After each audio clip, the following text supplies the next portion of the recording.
No. Let's try something else. Hit it, Joe.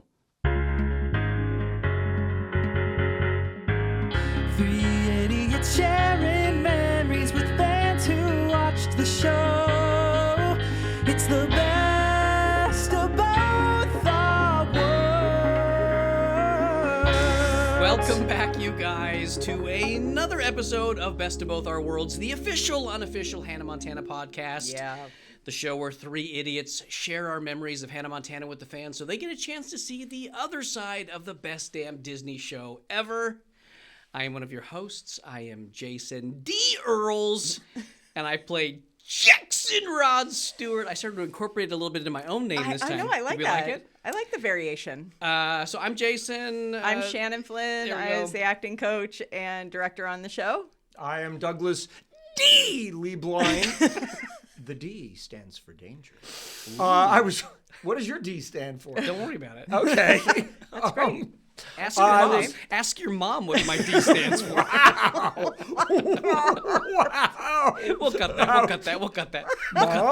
Mom, are you okay? I'm a little embarrassed at that one. I'm not gonna lie. I don't feel good about that one at all. We are not cutting that. I'll finish the intro so we can just get on with this thing. I love that. I was one of the writers and the co-executive producer of Hannah Montana, and I'm so happy to be here. Oh, God, you guys, what are we doing?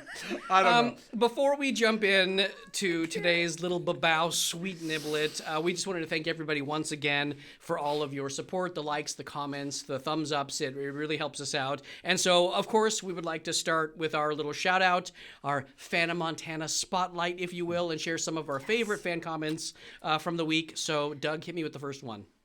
It is from Jen622, and she left a comment on YouTube, and she wrote, "One of my favorite things about this podcast is how you get into the what you did right, what you did wrong, what you'd change. Other rewatch podcasts I know are just the actors, and they're much more detailed, almost scene by scene, with some memories thrown in. And this is a much different perspective, also getting to hear from a writer and a director and an acting coach and learn more about the behind-the-scenes work that goes into the episode versus just hearing from the actors. Thank you for noticing. Thank you for appreciating." Yeah, we I love appreciate that. And then at Curiosity Killed the Cat with a K. Cat. They left a comment on YouTube, and they wrote, "I don't really listen to rewatch podcasts, but my love and nostalgia for Hannah Montana is too strong, and y'all don't disappoint." I love hearing all the technical behind the scenes bits. And I think y'all are even too hard on yourselves sometimes, but I like the critical approach. I appreciate that you're not afraid to admit what didn't work, what you would have done better without fear or infringing on the nostalgia. Thank you. Yeah. I love that. I don't think we're hard enough on ourselves, That's actually. true. As evidenced, get ready for a wild one, you guys. No, it'll be good. So if you guys are thinking you want to be part of our Hannah Montana Spotlight, just leave a comment or a review on YouTube, Spotify, Apple Podcasts, TikTok, Instagram, Facebook. Get it tattooed. Send us a picture of that. whatever you like. You put it in a comment, and you are in the running to be in the Hannah Montana Spotlight. So, with that, let's start with our little babao sweet niblets for the episode. Shannon? Yeah, this one's called Ooh, Itchy Woman. It premiered on June 9th, 2006. Also, my husband's birthday, June 9th. Happy birthday, June 9th. I know. The writer was a duo of Steve Peterman and Gary Donzig. That may sound familiar. And it was directed by David Kendall. And this episode, this Hannah episode, was a play. Ooh, Itchy Woman was a play on the Eagles song Witchy Woman, written by Don Henley and Bernie Leadon. Nice. I love it. So my little sweet niblet, actually, we've had a lot of familiar faces on the show over the years, some very, very famous people. We had like The Rock and Brooke Shields and a million others. We also had a lot of lesser-known actors on the show who went on to play really recognizable characters on some huge shows. And so in this episode, our snarky teacher, Mr. Picker, was played by an actor named Cooper Thornton. And the question is, what smash TV show did Cooper go on and play a very funny doctor for 10 episodes. So we're trying to figure out the big show that he played, 10 episodes. Funny doctor will tell you at the end of the episode what that is. Super funny doctor. Yeah, it's really funny. I know. Very memorable. My sweet little niblet is the title of this episode, this podcast episode. We are titling, nice snort. I got to snort before I even talk. We're so ready. Our bodies are so ready. No, we're Hit us. ready. She just thinks I'm going to screw it up. You are. No, I don't. The title of this podcast episode, as you know by reading, is Hannah Jumps the Porta Plotty. I said it. I said it. You did it. I You said did it so correctly. good job. Hannah jumps the Porta Plotty. You did it. It'll make sense Proud a of little you. later. I hope so. Okay, so we're idiots. We don't remember the episode. Would you give us the synopsis so we can all get caught up, please? Yes, I will happily give you the synopsis. So, when Miley and Lily learn that they have to share a tent with Amber and Ashley on an upcoming class camping trip, Miley pretends to be sick to get out of going.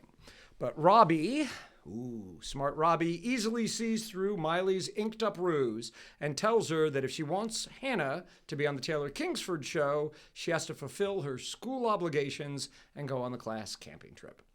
Robbie goes on to advise Miley, it's easy, Miley. It's easy. It's easy, yeah. I say Miley, because my daughter it's is Molly. Drink less. Drink less. No. Okay. Robbie goes on to advise Miley not to get pulled down to Amber and Ashley's level, reminding her that people who lie with dogs are bound to get fleas. Just like that, he said it. Exactly. Miley reluctantly agrees, but after a night of relentless abuse, Miley ultimately caves to her teenage impulses and fights back, pranking Amber and Ashley by scaring them into thinking there's a bear in the camp. I got scared by my own reading of the word bear, and forcing them to run into a porta potty, toppling it over, and having the literal shit hit the fan. Miley thinks she's gotten away with it until the next day on the Taylor Kingsford show, when Hannah gets a bad case of poison ivy and is forced to scratch her way through the interview. Meanwhile, and this is my favorite meanwhile ever, Robbie and Jackson try to catch a mouse who ends up outsmarting them and then playing the piano.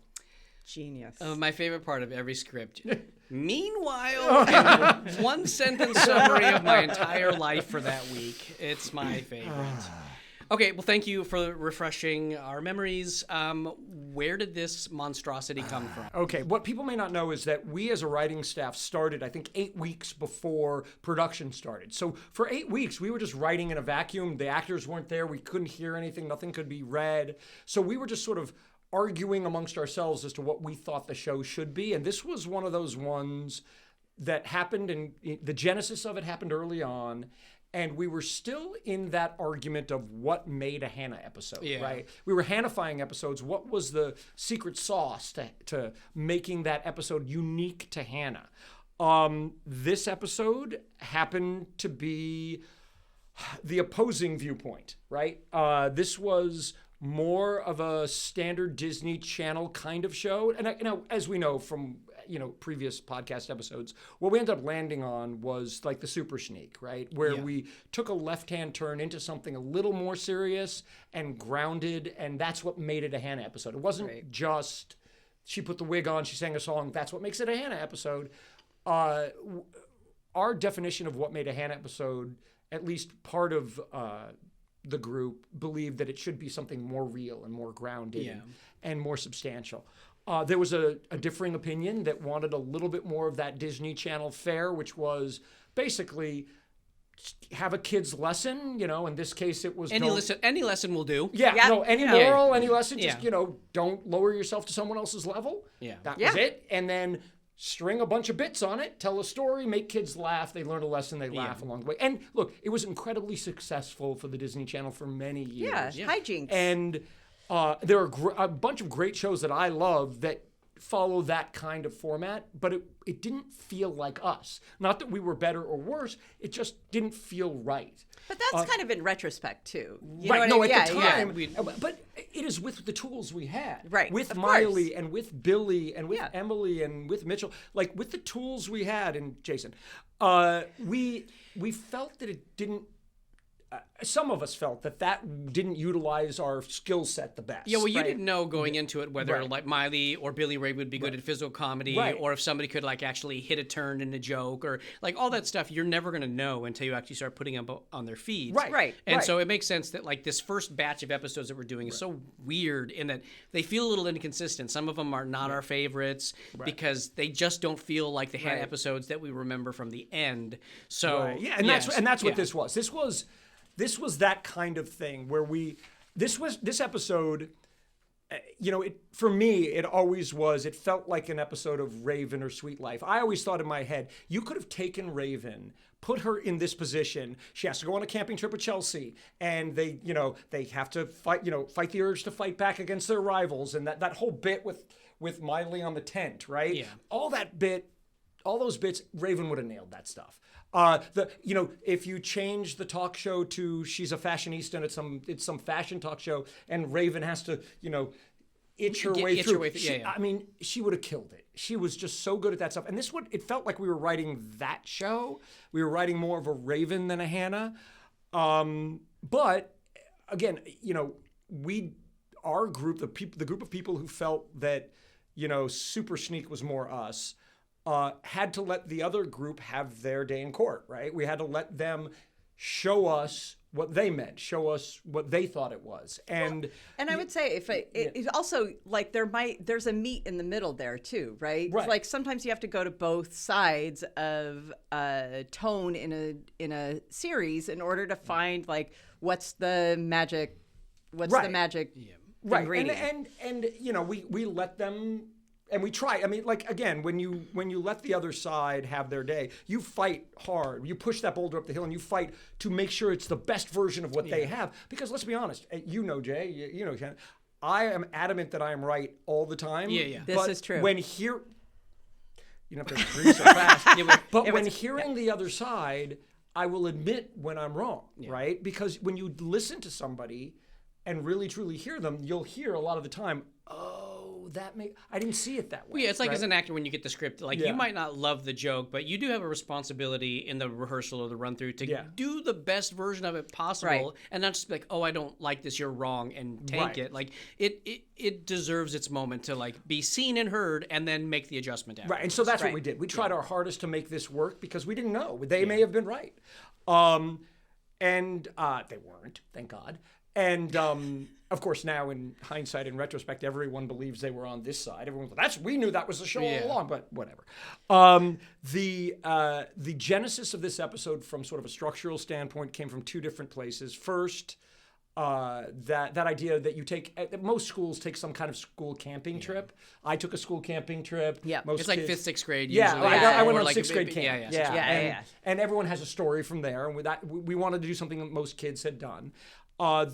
The line, I know I'm better than them, why do I have to act like it? That's a good line. It's a really good line, but it was too good. The problem was we pitched that early and fell in love with it. And the whole episode stayed because everyone was in love with that idea, where we should have given up on it. Anyway, and then the B story is a fun little tidbit about the B story. The B story came from my dad, who's a 6'2", big guy, white hair. He had a mouse in his house one day, and he heard it downstairs, and he came downstairs. He had grabbed his wife's frilly pink robe. Yes. He was wearing nothing on underneath it. It was an open robe, and he grabbed a broom, and he's chasing this mouse out of the house. That's why he's like that. That explains so much. I am right here. Oh, it's okay. So he chased him out. He's chasing the mouse, and he had got the mouse into the garage, and then he had got the mouse out into the street. When he realized he's standing in the middle of the street, basically naked with just this woman's robe on and a broom, and his neighbors are out there. And we thought that was really funny, and that's where that kind of started. And the funny story with that is, this was back in the time when we didn't room write everything, when we went off and wrote scripts. Just for the first 6 or 7, we did that, until we realized we needed all hands on deck for some reason. So I had gone off. We had pitched this. We had broken it out on the board. It was a very light little story where, Robbie Ray is in a woman's robe. And it was a cute story about a mouse that he had to get out of the house. And I went off to write the grandma episode. And I came back a week later, And I'm like, how's the episode going? How's it, what's going on? And they told me, oh, we changed the B story a little bit. And they pitched me that Linda plays the piano. Linda the Mouse. Linda the Mouse is playing the piano. And I don't know if any of you know the story of Always Sunny in Philadelphia when they used to give Danny DeVito fake scripts. And he would look at it and he's like, he's in prison, being prison, and he would think they're real and he'd think he'd have to shoot this and it was all a prank. I thought that's what this was. I was like, oh yeah, and the mouse is playing the piano. Ha ha, very funny, guys. And they're like, no, it's real. And I'm like, how long are you going to play this bit, guys? I know it's a bit already. And they're like, no, it's real. And it went on for days and days and weeks. And I thought, at some point they're going to tell me this is a bit, right? Where the mouse isn't really playing the piano. And it wasn't a bit, Jason. I know. I didn't know what to say. The funniest thing, the idea that you're off writing the Vicki Lawrence grandma episode, which is like, other than the silly volleyball stuff, a fantastic episode, and so more in line with what the show ends up being. Yeah. And while that's happening, the magical piano playing mouse Linda is happening is the funniest thing to me. It's one of those reasons why we ended up having all hands on deck. I just want to say one more thing though. One last thing. Steve Peterman and Gary Donzig wrote this episode, and I want just back on the trying your hardest with what you're given. I don't want any stink to get on Steve. He was on the side that the grandma episode. He was on the side of a more grounded, more real. More sort of have a story that had a base to it. He was on that team, but to his credit, he said he volunteered. I will write this episode because I know it won't be tanked. I know I will write it to the best of my Emmy Award-winning ability. Yeah, and then we'll know for real if that other side has a point. So I just don't want any of the sort of stink of the episode to get on him because he wasn't on that side of the argument. I see. I hear that. Yeah, I mean everything that you say makes a ton of sense to me. Yeah. You rewatched the episode before I did, and you had a very strong reaction. Oh, yeah. You sent a text and you're like, this is a shite episode. Yeah. So when I watched it, I immediately picked up what you were saying. I think the biggest thing is the show just definitely doesn't feel like it quite knows what it is yet. Yeah. Right. It doesn't realize its potential as more of a broader appeal family show and not quite so targeting like a younger classic Disney Channel audience. Right. You know? Yeah, it felt like it was written to be very boy friendly. You know, like that was I know that was a big part of the directive was to make sure that like boys were as engaged with Hannah Montana. When I watched it, I did not hate it as much as Doug did. As much as I love watching Doug like beat himself up for being a part of like writing that he doesn't love. I just want to say it's not that it was bad. No, it's not that it just wasn't us. For me, I watched it, and my impression was, this is just like a big nothing burger of an episode. Right. Well, it's just you have to have you need to, not everything can be Dead Mom episode. Yeah. You know, like, it's every once in... That is true. The show will collapse under the weight of itself if it takes itself too seriously. Right. That is a good point. But even for that, I just didn't really care about anything that was happening. It was all just like sort of kids' silly stuff, which again, it is a kid show. And if you're content with the show like being geared towards 10-year-olds, wildly successful. Yes. This is an episode that suffers from the comparison of what we're doing in season 3 and season 4. Yeah, which again, you can't have that perspective until you're later in the season. Yeah. And then we have that perspective now at the time. I feel like these first handful of our podcast, we've been a little overly critical of some of the episodes, but it is just because of that comparison by the end. Right. But the episodes themselves it's actually really funny. Emily and Mitch and Miley are all really funny in this episode. They do everything we asked them to do. They hit all the turns in the jokes. The physical comedy works. It's silly. Oliver does a great job of playing off of Donnie as Donnie makes these terrible jokes, and then and then he reacts to him in a way that like sort of saves the silliness of all of it. So the kids are all really good in it. Yeah. My main memory, though, like watching this, was I was like, oh shit, I I do very little in this You episode. do nothing. Like, I remember that episode, I had so much downtime. I spent most of it either playing video games in my dressing room, or I found a ping pong table on the set or in the production office, and I just played ping pong for hours on end. It literally got to the point where I was like, wait a minute, are they going to pay me my full rate for this episode? Because I'm literally working like an hour a day on this. Like, so you were like Marty Supreme. I was like Marty Supreme by the end of this thing. But I was just always really struck with like, I am really not pulling my weight this episode. Yeah, so Doug, why wasn't Jackson in the episode? I don't know. I was out of the room. I do think what something you said earlier actually is probably the answer, and that is you wrote the first 6 before you knew us. Yeah, right. So you didn't know that you would like, we can give Earl some stuff to like make a funny B story that doesn't require a magical mouse playing a piano. Yeah. Right. Yeah. You know? Did you have any other recollections from the thing as you watched it? Did the trap in your mouth hurt? It hurt a lot. Yeah. Yeah. If you look at it, my lip is like purple. It's like those were real mouse traps. Yeah, I watched that, and I froze on that, and I thought, did we really do that? Oh to yeah. him? Oh yeah. That, again, remember, constantly afraid I'm going to get fired. So I'm like, stick mouse traps on my lip. I'm fine. I'll do whatever you want. But yeah, I was overly accommodating, much to my own personal discomfort. Yeah. Right. Yeah. My entire life in one sentence. Yeah. Okay. I mean, there is plenty that I could pile on, but I think we should move on to what we did right, what we did wrong, and perhaps what we would have done differently. One of the silent little joys for me in this episode is we learn Oliver's middle name. Do you guys remember what it is?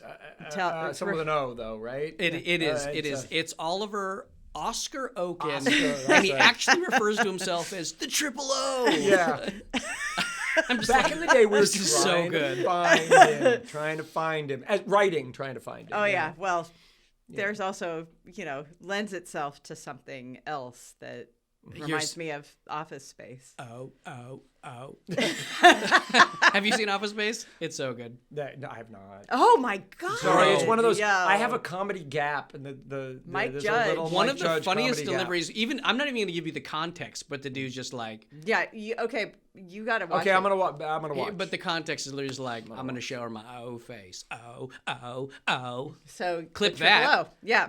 Or 100%. cut it. Either way. Clip it. One or the other. It's fine. Clip it. fine. Cut anything. Well, the other thing we did right, I think that Amber and Ashley are hilarious in this episode. Yes. When we had Anna Maria on the pod a while back, she had mentioned this episode specifically, and I hadn't remembered actually how much stuff that the two of them had together, and her and Shanika. Yeah.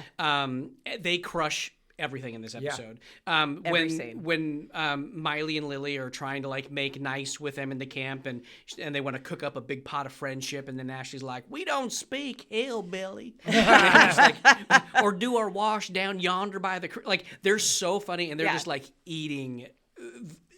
They're having so much fun in that scene, and they're one of the things in this episode that I think we got right from the beginning. Who they are in the pilot, who they are in these first couple of episodes, is who they are at the end of the series, and it was tonally like perfect from the beginning. I think they crushed it. Yes, and the fact that Shanika and Anna Maria did not know each other, never did a chemistry read together, and you would have thought that they were a comedy duo that had been working together for a long time and got booked that way. They were just incredible. Yeah, absolutely. We got really, really lucky with the two. They were so focused, so funny. They just and consistent. Yeah, absolutely. And also, like, they were almost like Rico for me, like just such a great foil for the girls. Yeah, and in their snottiness. Emily and Miley had so much stuff to react to, and they're so funny in their reactions that, like, I think that stuff like really works. And also, just like if you were ever a kid that was on the receiving end of somebody taking credit for your work, the moment when she's like, "You're trying to take credit for my work," you want to like crawl through the TV and like slap. I wouldn't ever slap you, Shanika Knowles, I promise. But it's just that character. It was so infuriating. You love to hate them. In Yes. this. So they work for me very much so in this episode. I did like that Miley, like, incorporating her roots from Tennessee in the episode. I thought it was really funny that she could literally, like, in the matter of 7 seconds, like, pitch the tent. And put fresh cut flowers on the inside. Fresh cut flowers inside. The idea that we had stuff like that to set her apart from regular Malibu girls. I thought that was really good for the beginning of the show because that really does sort of highlight that wish fulfillment of real girl from Tennessee to, Malibu, Hollywood pop star. Yeah. So I thought that stuff was really cool. I did think it was interesting that we kind of get away from it, though. As the series moves on, she sort of morphs more and more into Malibu Miley, Hannah Montana, so much so that, like, by the time we get to the Hannah movie, a big part of the end of the series and the movie is Miley rediscovering her roots and remembering where she came from, because she really did sort of like meld the two, and then she had to sort of remember why it was so interesting that they were apart. Right, and then in we the brought first the place. horse back for for the end. But I think that's a product of us writing to Miley. That's Right. Miley moved here. She had a lot of Tennessee when she first moved here. Absolutely agree. Lost a little bit of it, and then got a little bit of, I think that's just we were writing towards the actual actor's growth. But it was very real. I And mean, that's charming. what would happen. Yeah. That's what would happen in a girl's life. And it's part of what's so just charming about her. I think letting those moments creep through just again made her so relatable and likable. 100%. This episode also has something. It's a small thing that happens in the very beginning that really was sort of like another key foundational moment for Jackson when Billy Ray's trying to catch the mouse and he's got the plate out and the cheese, and I come sneaking in and I'm like, Dad, and he's like, what? And I'm like, Dad, and he's what? I'm like, Dad, and he's like, what? And he yells and he looks at me and the mouse takes the cheese. I'm like, I was just gonna say, if you look away, maybe the mouse will come. Looks like I was right, and I'm like so pleased with myself. And the scene is actually supposed to like I put my hand up for a high five, and he just ignores me, and that's like kind of how we rehearsed it. And that's what it was. And then when we shot it, I think it's probably like a second take thing. I do it, and he leaves me hanging, and I grab his hand, and I make him give me a high five. So and then I look back, and I'm like real pleased with myself. And you can see Billy Ray like kind of like, what the f just happened? and then he just sort of covers his hand with his face. And it's maybe the closest I would get to breaking him in the series, because he is notoriously difficult to break. He is like you cannot. There's that an guy. episode later where he ignores me because he thinks I don't listen to him. Yeah. And I'm jumping up and down the couch and I'm doing all this stuff. And if you watch the escalation of that was, again, not a Jackson moment. That was me as an actor trying to break Billy Ray Cyrus. And I invaded his personal space like you wouldn't believe. And he never broke. He would never. So, Nope. But I was really proud of this moment because you almost broke. He wasn't expecting it. Yeah. And it really does lay the foundation for some stuff with us. I absolutely agree. And also, that's because you didn't like. It was so early. That's the beauty of it being so early in the process, is that he didn't expect that kind of stuff. And from that point forward, the game was on, because you would never break him from that point forward, because then he knew that you were going to do something unexpected. Yeah, and Peterman was really great too, Steve Peterman. I would do things like that, and he would encourage me like that. Those are free jokes, man. That's like we'll take that all day if you've got ideas for that. And so it was one of the things that like sort of started building that confidence for like just goofing off and finding extra funny in the scenes. Totally. Yeah.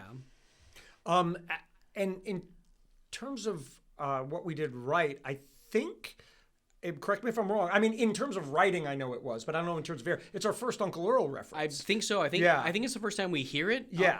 Because I don't remember one mention. No, I don't think, I know this is the first time we ever wrote it. But I think don't it's the know first time we in hear it. air order. Yeah. It's when Miley's pretending to be sick. Right. And then Robbie, when she makes a wheezing sound, she goes, sounds like that old mule who used to haul old fat Uncle Earl up the hill to church. Yeah. So first reference, our references get much better. Oh, yeah. But I love the fact that we lay the foundation for one of the best ongoing bits for the whole season. And an unbelievable guest star.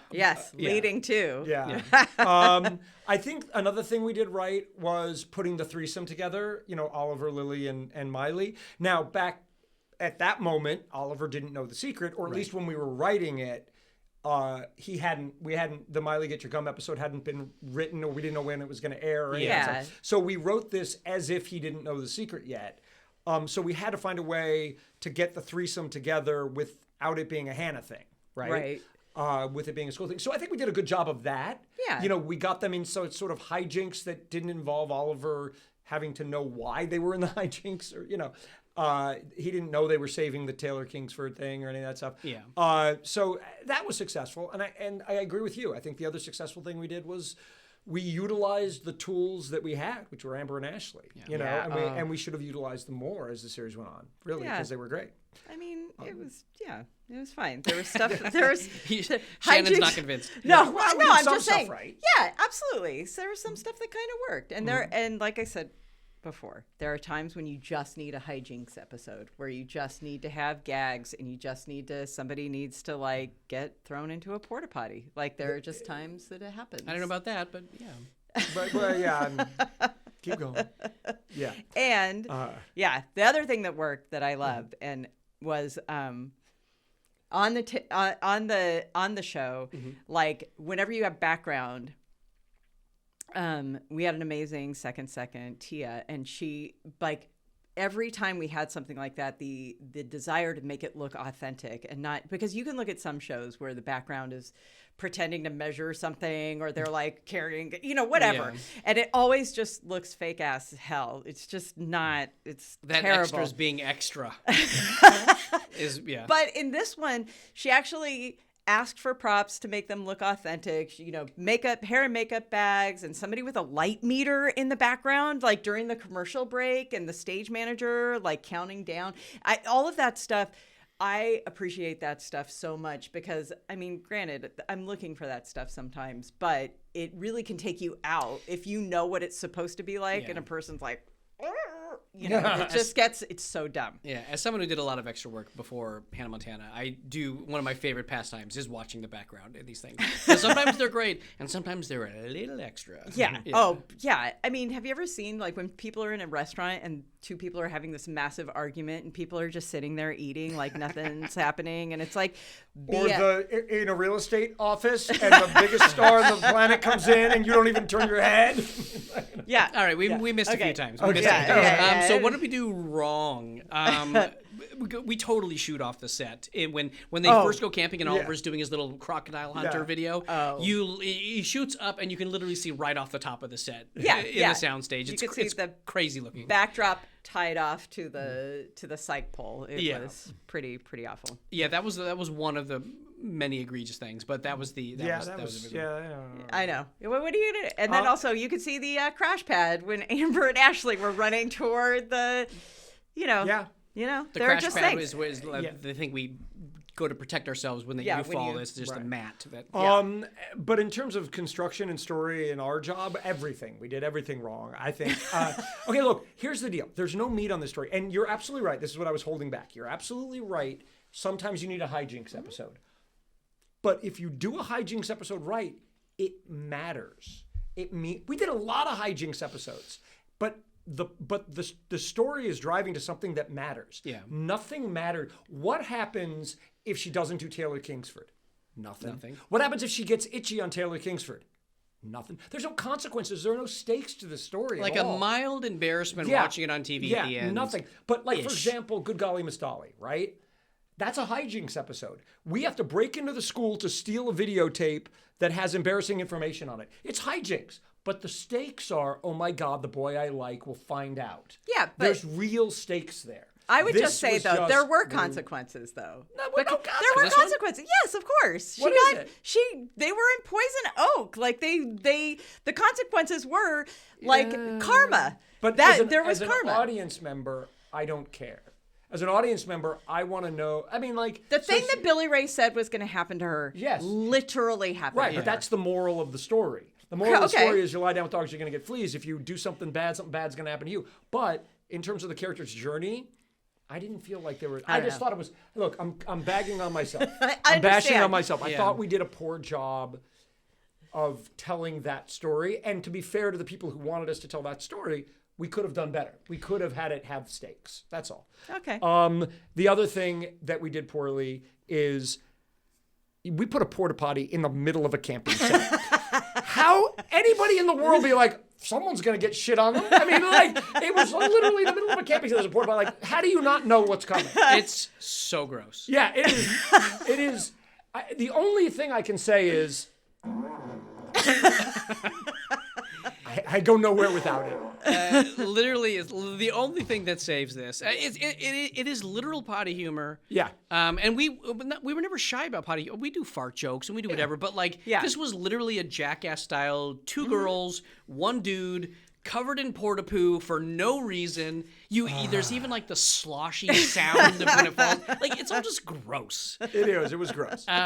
So didn't love the porta potty stuff. It is weak sauce. Also, I thought was it a little weird that there was a full on like the wedgie joke, like she stands over the tent and they like wedgie her with the tent, and I'm just like, this is weird. It felt like it's not as weird as them walking in on a guy shitting. They like, I mean, the two girls walked in on a teenage boy dumping. It's weird. There was a lot. It was too much in a short amount of time. Yes. It was overwhelming. Yeah. No, the wedgie thing. I was watching this with my kids, Nora and Jack, and then when she's like, "Ooh, wedgie," we all just kind of looked at each other like, yeah. Also, like the timing of everything was off. You know, there were just it just didn't feel like there was any like it was. It just felt like everything was off. The comedic rhythm was not quite. Yeah, but then again, like this, I think was the third episode. It was a third episode shot, I believe. And so everybody was still finding their way and finding the chemistry and stuff like that. And there was also like, there were inconsistencies when it came to continuity and stuff like that. But there was a lot going on. And then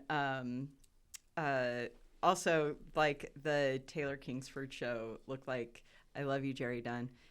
And also it looked like you spent all your money on the campsite. Yeah. And Taylor Kingsford show it felt like a budgetarily constrained situation. Yeah. It's like shower curtains. I was a little surprised at how I don't know if lame is the right word, but like they talk about this being like their favorite show ever, and it was like the stakes were like, I got to be on this show. And then when you see it, you're like he's a nice enough guy, but like I was like, would teenage girls really think this dude is like the coolest dude ever? The show we could have done better by establishing that, right? Yeah. We could have written moments where we establish how famous this guy is, how cool this guy is, how every star in the world wants to be on his show, how it's a make or break deal. We could have infused stakes into the show, but we just didn't. Like kind of like a lot of things. It was just sort of like fine. It was like, oh, okay, like another talk show is fine. Yeah, it's fine. She had literally 3 episodes earlier during the pilot. She was on that other guy was that MTV VJ guy. Yeah. It felt like that. It felt like a version of it's just like, okay. Yeah. And you can't like start this particular episode in the same way that you would have started the pilot because you don't want to copy yourself. Yeah. And especially that early, having written it that early in the series, even though it aired much later.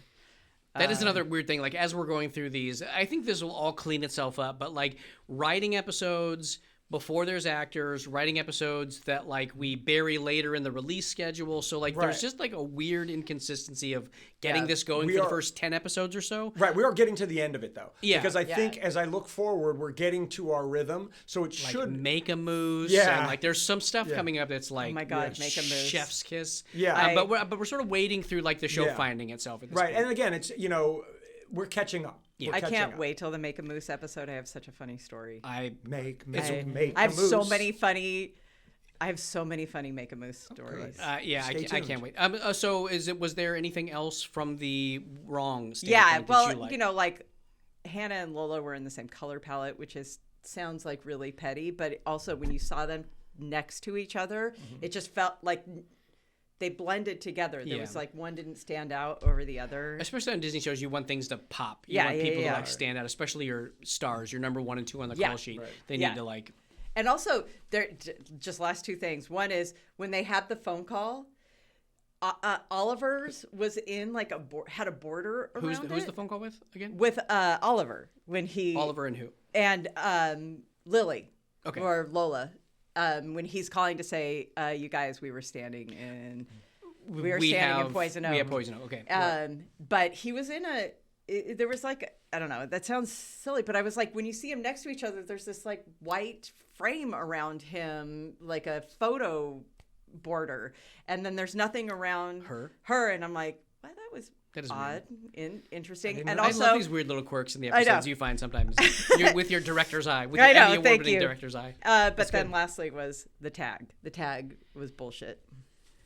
What about the tag? All of it. It was a terrible tag. The tag was bullshit. If people don't remember the tag, what was the tag? The tag was Miley sitting there watching the show, which was supposed to be live. But now that maybe she's rewatching it on tape or something. And then Jackson sitting next to her and then making fun of her itchy dance. Like and that then was she chases him off. And then she chases him off. And it was like... And the piano...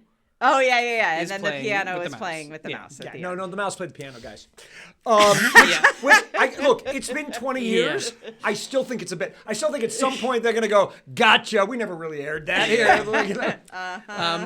What would you do different, Doug? Everything. I know you would. I'd give the story, we talked about it, I'd give the story stakes, I'd give the interview stakes, I'd make it mean something. Look, we have to do this episode, we promised we would try it. Yeah. I would try harder to make it work. Because that's the only way you know, right? Yeah. And so I would give it more importance, more stakes.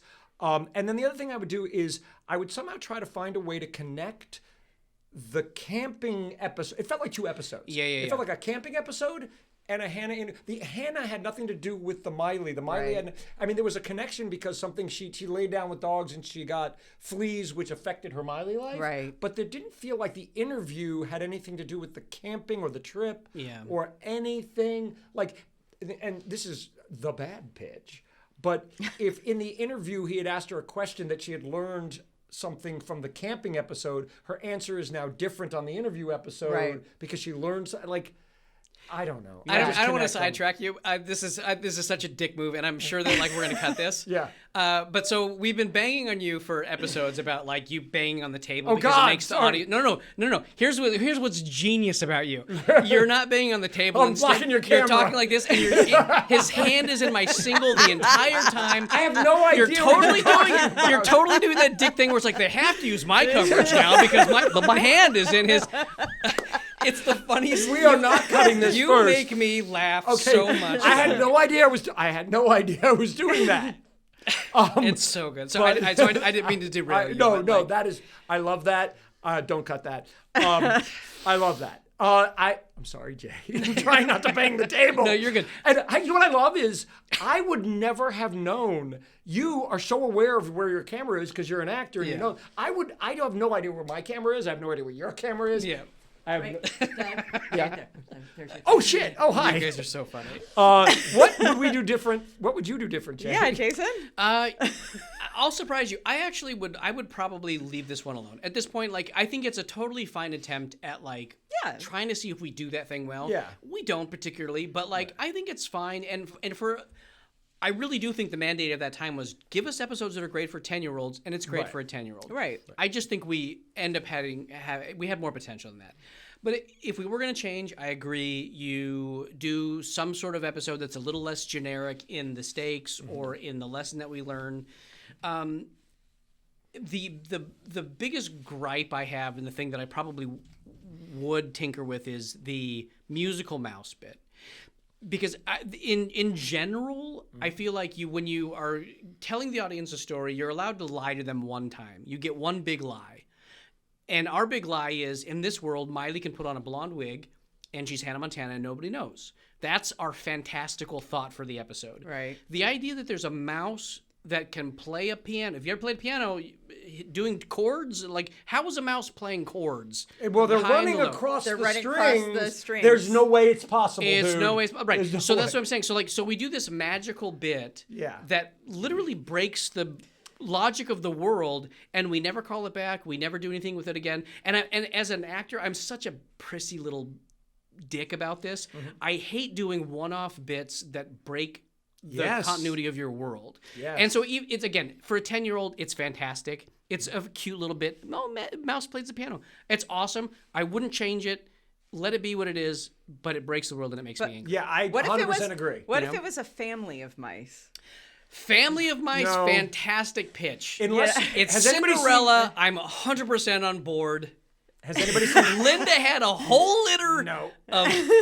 Nope. It's Flowers for Algernon. Has anybody ever seen Flowers for Algernon? Oh, the book Charlie? Why? Guys, watch it. It's a great movie. It's about a science experiment. They make a mouse smart. I know. All right. And he Shanny, dies because his brain is Shanny, what would you do? Nothing. Nothing. Absolutely You nothing. guys are so... Different?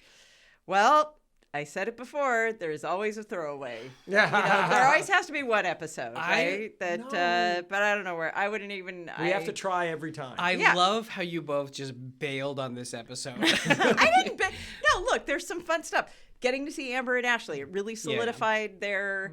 It solidified their like function and bringing back it over and over and over again because they're such fantastic actors and they're such a great foil to Miley and Emily. So like that kind of stuff. Even little moments that with you and Billy Ray, like there's those things really lay in foundation. There's definitely little. So it's not that I'm piling on. I just am like I wouldn't know family and mice. I'm busting your proverbial balls. Is it proverbial balls? I'm busting it's three imaginary proverbial balls in a dream. three. You're the girl with 3 balls in a dream. Let's jump to some audience questions, shall we? Yes, we shall. At Bella FK4VT, she asked, "What was the craziest thing or stunt that you've done on the show?" And I think that we'll open it up to like, what do you guys remember as like a crazy stunt or thing as well? Yeah. I have 2 memories of stunts that were crazy just in my mind. Once, so at a certain point in our shooting of the show, there was a mandate at Disney that you couldn't have a minor, over 2 feet from the ground. It was or whatever. less than that even. Yeah, it was like 18 inches or because something. there was an accident on some show or whatever. So we used to throw people off do stuff and all this crazy stuff, but at a certain point we couldn't anymore, and we needed to lift Moises, a certain feet off the ground, and we couldn't do it. So the only way we could do it is we got a bodybuilder in a complete green screen suit to literally lift him up. So he was being controlled by another human, and it wasn't like. And so this guy was walking around stage, this bodybuilder guy, in a skin tight. Yep. Yeah, green screen, and he would like walk up to Moises and I'm like, you can see way too much for a guy you're not supposed to see at all. Stop manhandling my Moises. Yeah, I was so uncomfortable by that whole thing. God. That was one, and then the other was another Moises stunt was when we flung Moises into the lobster pit or the lobster tank. At that restaurant. We had a stunt guy for that because we couldn't use him. And when the stunt guy came on, it was right about the time, it was about a year after the Willy Wonka movie had come out with Johnny Depp or whatever.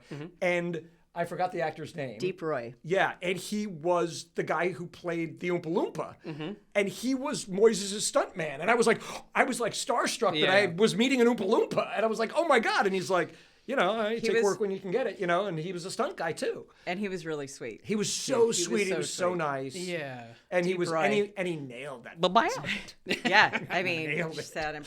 Yeah, but I remember just being like, I was starstruck from the stunt guy. That's really, really as well you should be. There were things like I remember Miley getting the spaghetti dropped on her head in the teen court. Teen court. It was like 90 pounds of spaghetti, right? Yeah, And we had one take at that, right? Yeah, basically, yeah. And So she had no concept of like how heavy that was going to be when it hit her, right? Yeah, exactly. Yeah. And then also when she was in the chicken suit season 1, like flying around the sky suit. in the chicken suit, that was magnificent. I mean there were so many wonderful stunts. Pudding. Yeah, slipping into the pudding. Sumo wrestlers.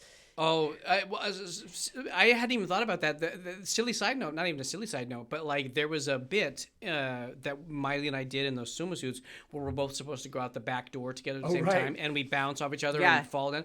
And there's no padding on the back of those helmets, and we both hit our heads, and it sounded like dropping watermelons on the ground. You guys didn't have. We cracked our heads so bad when we hit the ground. That was a really, really. And you guys went directly into concussion protocol, right? Yes. You guys, because you didn't have your mask things on. No, we had the mask, but the thing is, they're padded in the front and the sides. yeah. But they're open in the back. It's like Velcro in the back, So right? we cracked our domes on that bit, and then the one that I was thinking of for myself though was in the when I'm auditioning for the Teen Wilderness Challenge. Oh yeah. I was supposedly climbing up a palm tree or whatever, and then I fall through the frame and crash on the ground, and that was probably like a 10-12 foot drop. Onto a crash pad, but I did that myself. And that was, again, when I was trying to prove myself. So, like, should we bring in a stunt double? And I'm like, nope. And I, like, just went right up and did the drop. And I was like, I'm going to make myself indispensable. You and Tom Cruise, baby. Yeah. Exactly. Before we get to the last question, I would like, because I didn't do it at the beginning, can we do a little fit yes, check? please, yeah, please, fit please. check. Should I start or do you Yeah. guys You start, Oh, you you start. always Mine, start. I am rocking a little. Can you guess what it is? No. Stray Kids. It's Stray Kids. Skis. It's this is Han's jacket. I have to admit, I'm not cool enough to pull this off. You are. No, I'm not. I'm not. He is our all-arounder. He's good at everything. He is a total stud, and I don't pull it off, but it still warms my heart to wear. And I am wearing a Stray Kids T-shirt underneath. I see. So represent. nice. Yeah. Yeah. I thought it looked great. Thank you. I think you look fantastic. Thank you. I am wearing a Disneyland After Dark from the 70th After Dark. This was a piece of merchandise that you purchase when you go to an After Dark event. I purchased this one because when we went to the Disney Channel After Dark event, they had sold out of all merchandise. What are you wearing, Jen? Oh, yeah. Doug gifted me a Rico's shirt. Now I can be one of the team. You're one of the cool Yeah. kids now. Yeah. So this is a ticky bit of setup. The last fan question is Dom.J2014. He says, loving the podcast. I've been wondering since watching the first podcast episode, what did Jason actually look like when he was 16? LOL. So in the scripts, I gave them a picture, and we'll put this up on the screen for anybody watching on YouTube. And if you're listening, you're going to miss part of this joke. But this is the picture that I found because I really wanted to find something of me looking like I was 16. So do you guys, I mean, it's pretty good, right? it's nice pretty little amazing. school picture. Yeah. Yeah. You guys want to know the punchline? Yeah. I'm 26 in that picture.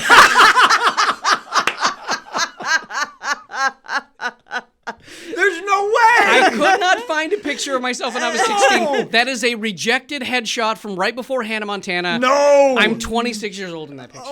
Oh my God! It's so funny because when Jason said he was going to do this, I misunderstood what he had texted, and I misunderstood. So I and Shannon, we both sent pictures of ourselves at 16. At 16. And they look older than this. I at 16 looked so much older than you did at 26. I was doing drugs when I know, you were a mess. You had a mohawk. That is crazy. But I thought you would appreciate that. Oh you guys. my God. I genuinely tried to find one. So was like, oh, this is a really good question, actually. Yeah. And nope, instead, just punchline. That's my face, you I guys. love that. I Thank bet you looked Oh my exactly God. the same. I'll bet you 10 years Well, earlier you here's looked what's like crazy. this. I look like I'm 14 in this picture of me pretending like I'm 16 or whatever. But like, I think basically what happened is I got to about that age. When I was like 16, I looked like I was 15, 16, whatever. And then I stayed that way for 14 years. Right. I just didn't change. Well, that's at all. because you have that rare genetic condition. Shut up. The Zach Milanakis disease. The internet, it's wrong. It's by the that way. I don't have. He doesn't. I went through puberty, you guys. I went through puberty, you guys. All right. So enough of that. Dougie, what is your explanation for our silly Okay, title? the explanation for the title of this episode, the little sweet niblet. The title is Hannah jumped the Porta Plotty. Yeah.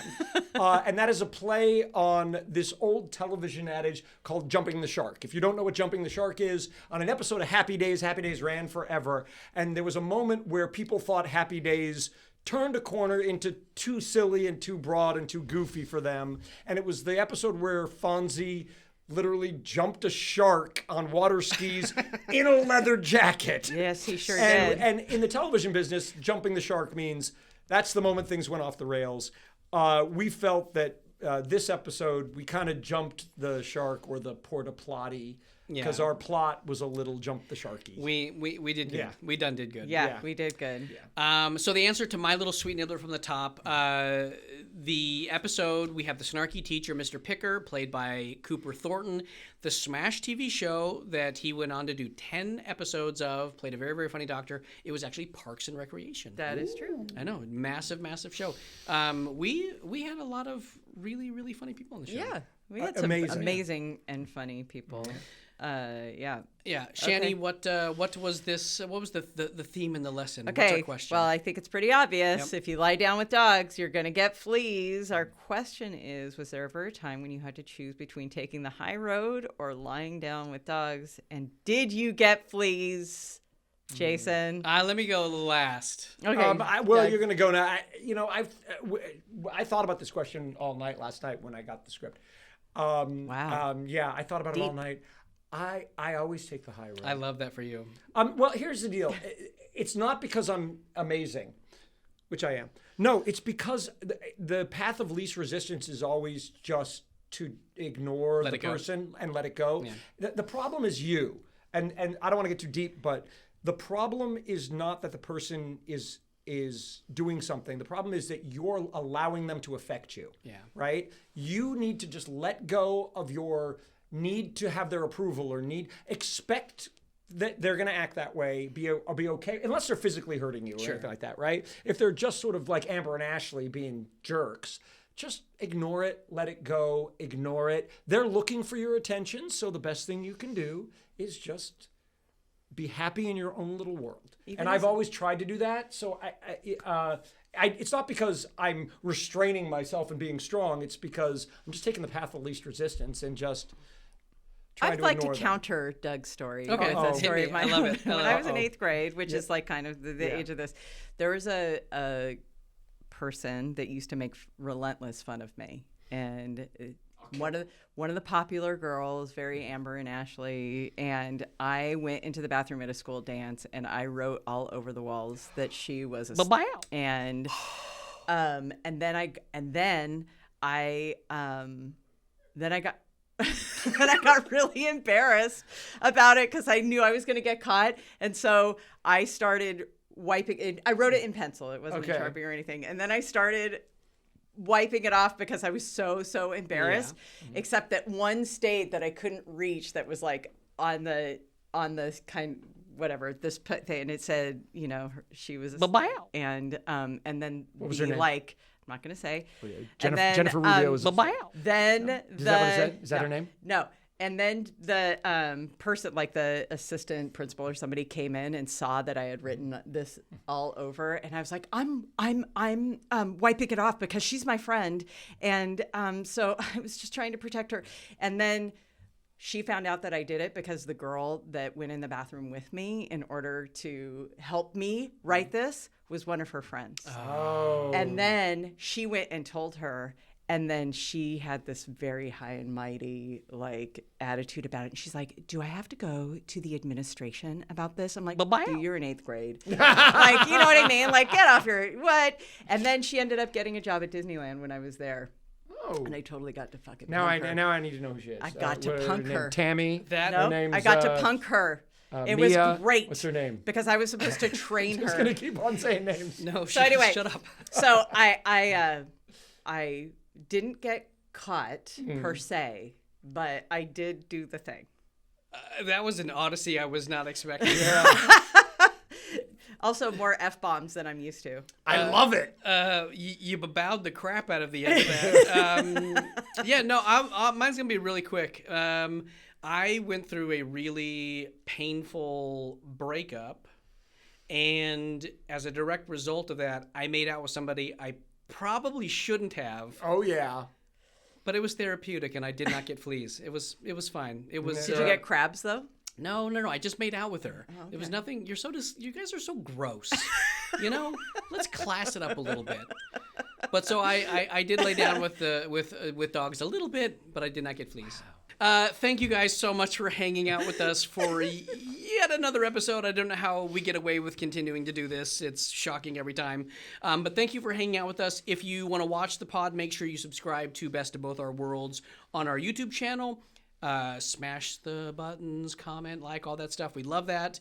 Follow the show on Instagram at Best of Both Our Worlds Podcast, on TikTok at Best of Both Our Worlds.